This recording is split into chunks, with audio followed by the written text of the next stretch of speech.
छात्रों, आज हम निबंध की चर्चा करेंगे। निबंध की परिभाषा देते हुए उसका वर्गीकरण कीजिए।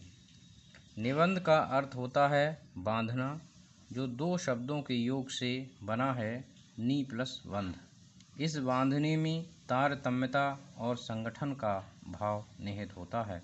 इस प्रकार निबंध वह गद्य रचना है जिसमें भावों एवं विचारों में तारतम्यता और संगठन का भाव सम्मिलित होता है। वर्तमान काल में निबंध एक स्वतंत्र एवं सशक्त विधा है। निबंध की महत्वता को प्रतिपादित करते हुए आचार्य रामचंद्र शुक्ल कहते हैं, यदि गद्य कवियों या लेखकों की कसौटी है तो निबंध गद्य की कसौटी। निबंध के लिए अनेक विद्वानों ने परिभाषित किया है, जिनमें से कुछ इस प्रकार हैं।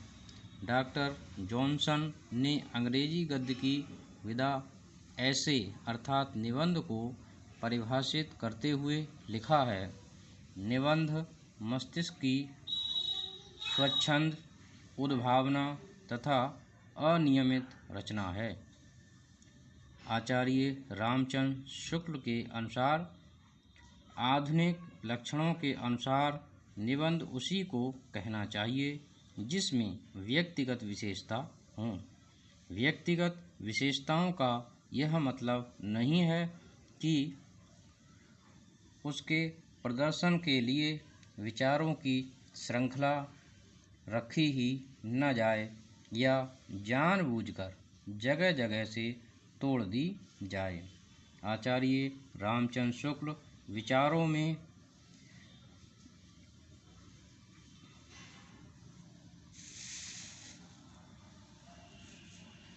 निजीपन तो स्वीकार करते हैं, पर अनियमितता स्वीकार नहीं करते।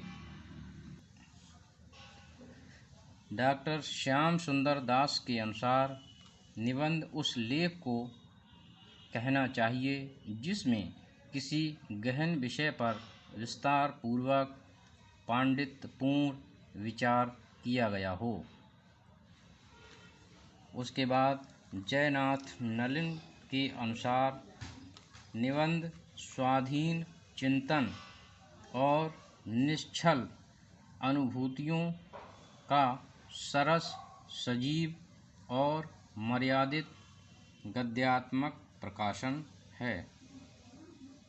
इसके बाद बाबू गुलाब राय की परिभाषा देखते हैं, क्योंकि बाबू गुलाब राय भी अत्यंत महत्वपूर्ण निबंधकार रहे हैं।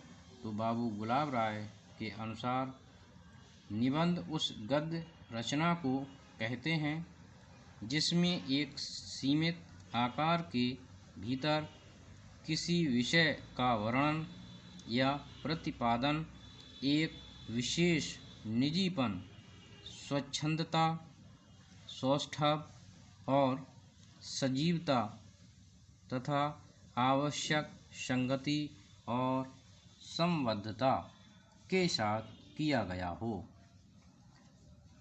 तो छात्रों, उपर्युक्त परिभाषाओं में सर्वाधिक उचित परिभाषा बाबू गुलाब राय जी की लगती है और इन सभी परिभाषाओं के आधार पर हम निम्नलिखित तथ्य निकाल सकते हैं।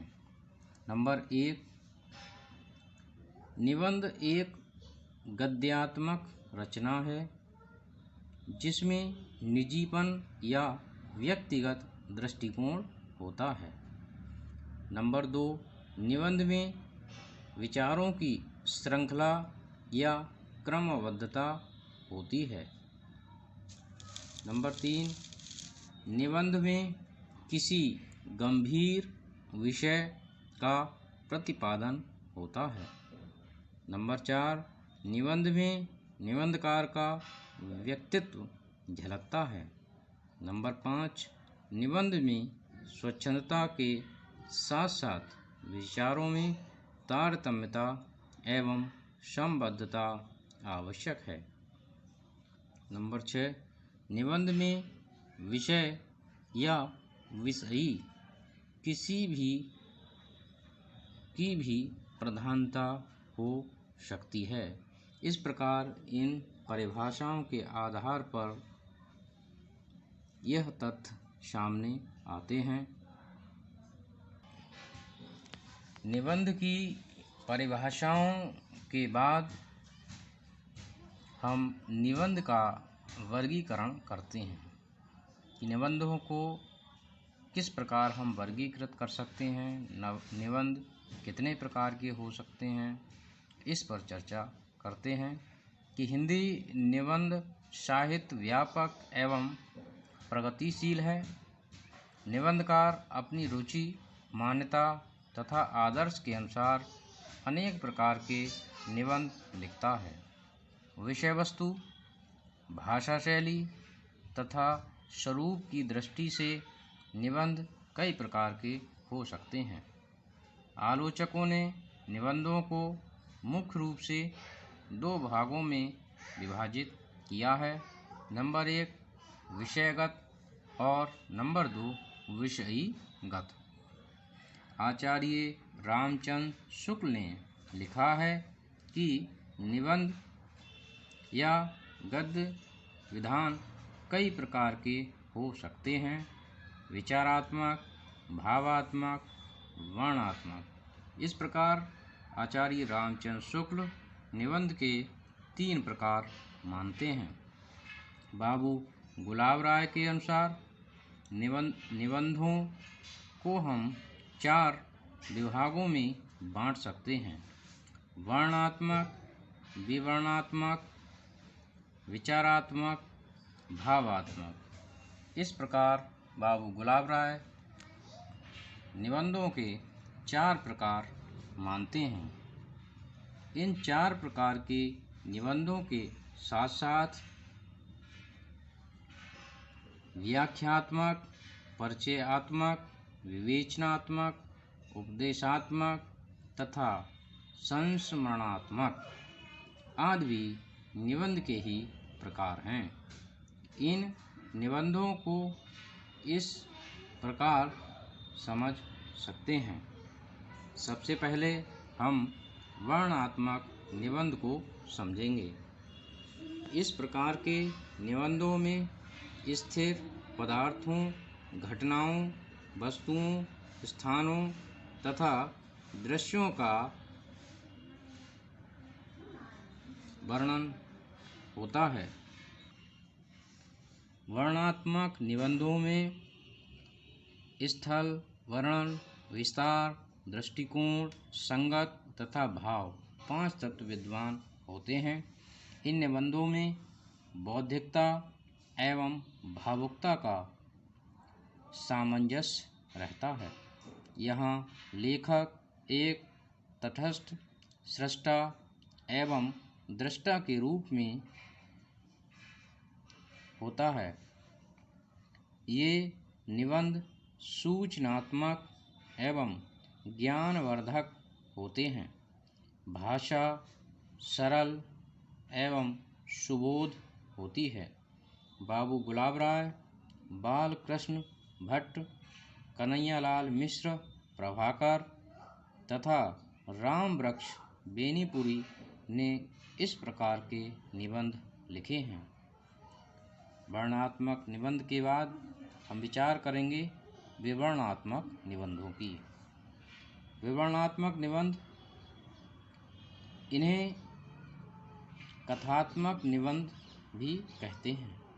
इन निबंधों में घटनाओं के विवरण की प्रधानता होती है। ये घटनाएं मानवीय जीवन एवं इतिहास से संबंधित होती हैं।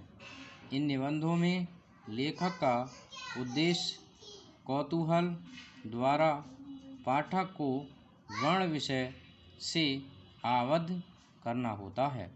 हिंदी के प्रारंभिक